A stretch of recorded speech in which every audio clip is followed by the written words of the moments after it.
Hey everybody, it's Mike. Welcome back to the studio. So today I want to talk about an area that a lot of people run into problems with.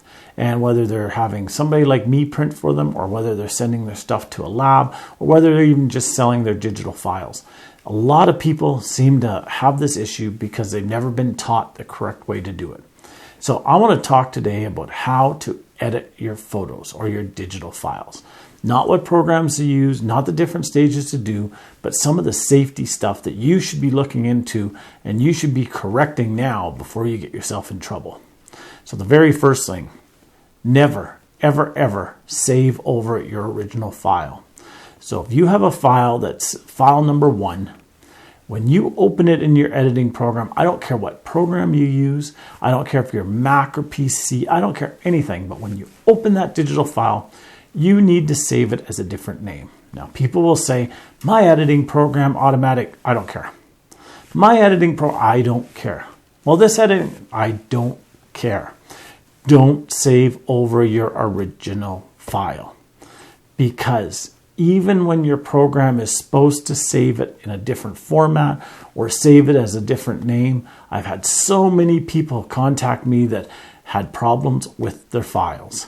Well, it was supposed to, but it didn't, and now I've lost the original. Well, it was supposed to, and now I have a file that's been downsized way too much. Well, it was supposed to. There's just too many possible issues. Don't rely on your editing program to be saving as a different name. Do it yourself, and do it as soon as you open the file. So if you open a file to edit it, and it's called file number 1, as soon as you open it, call it file number 1A, or file 1C, or something after it so makes it different from the original file. That way you'll always have your original and you won't mess it up. I get so many people almost daily that contact me for printing and they've messed up the file. They send it to me in an extremely low res, and we find out that when they cropped it on their computer or they cropped it on their phone or they cropped it wherever, that it was cropped at too low of resolution and they don't have an original to go back to. So please, please, please don't save over the original. If you're doing lots of edits to it, I even recommend saving it as different names as you go along. So if I'm doing a large restoration for a client where it may take me 3, 5, 7 hours to do, what I'll do is I'll start with the file and I'll call it file C. Then as I'm working along on it, I'll call it file C1, and then file C2, and then file C3. And I save it every few minutes with a different name, just so that I have the stuff to go back to in case there's a problem. Now, people will say, well, why don't you do it like this? Why don't you do it like that? There's lots of ways that you can get around having to do it, but I've found the safest way is to save as you're going with different names. There's been so many times when this was supposed to happen or that was supposed to happen and it didn't work correctly. But because I had saved it with a different name, I was able to step back to where I found the problem and then move on from there. Saved me redoing the whole thing over. Just the other day, I had a lady send me in a file. It was a beautiful file. She asked me if I could print it. And I said, sure. I was just about to print it when I noticed there was a huge issue with the file. So I contacted her and said, did you realize that this was on the file? She went and looked at it and she goes, oh no, I'll have to try to find the original. Well, after 2 or 3 days of looking for the original, she couldn't find it. She actually ended up paying me to restore the file she sent me and to clone out what was her mistake. So save it, save it, save it, and do not save over the original. Now, when you're editing, I recommend strongly to use layers or non-destructive editing. Now, depends upon the program what they're going to call it, but in Photoshop, which is what I use for my editing, it's layers that I use. What are layers? Well, imagine you've painted a picture.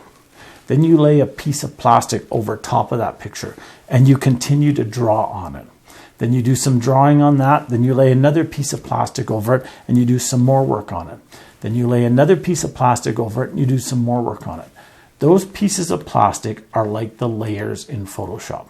So what I can do is I can peel away those pieces of plastic and see what each layer had as changes. And if I goofed up 5 layers back, I can go and remove that layer. or I can just fix that layer. It's not all on one, and it's not all just on the original file. Layers work wonderful. You can use color adjustment layers, level layers. You can use saturation layers. You can use layers for doing editing, like removing hair or changing the sky. And you can go back and you can see each layer separately. It is wonderful because if you make a mistake 5 or 6 layers back, it's easy to fix. If you do all your editing just on the top of the digital file or on the digital file itself, you have no way of going back and fixing should anything be wrong. So please use layers, or if your program offers it, non-destructive editing, but I think most of them call it layers now, and use it and save often. Now, when you're sending it in for printing, I do not recommend that you send a file in with all the layers. First of all, it creates a massive file. Second of all, the problem is that different programs open files in different ways. And I've seen programs when they open a file that the layers shift a little bit. And for some reason, they just don't line up.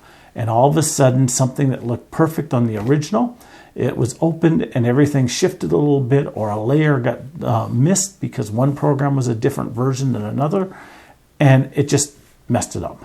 So I strongly recommend, before you sending it in for printing, that you take it and you flatten all the layers and send it in from there, whether it be on a PSD file, a PDF file, a TIFF file, or a JPEG file. But don't send in the layers, but do keep the file with your layers in case your printer notices a problem.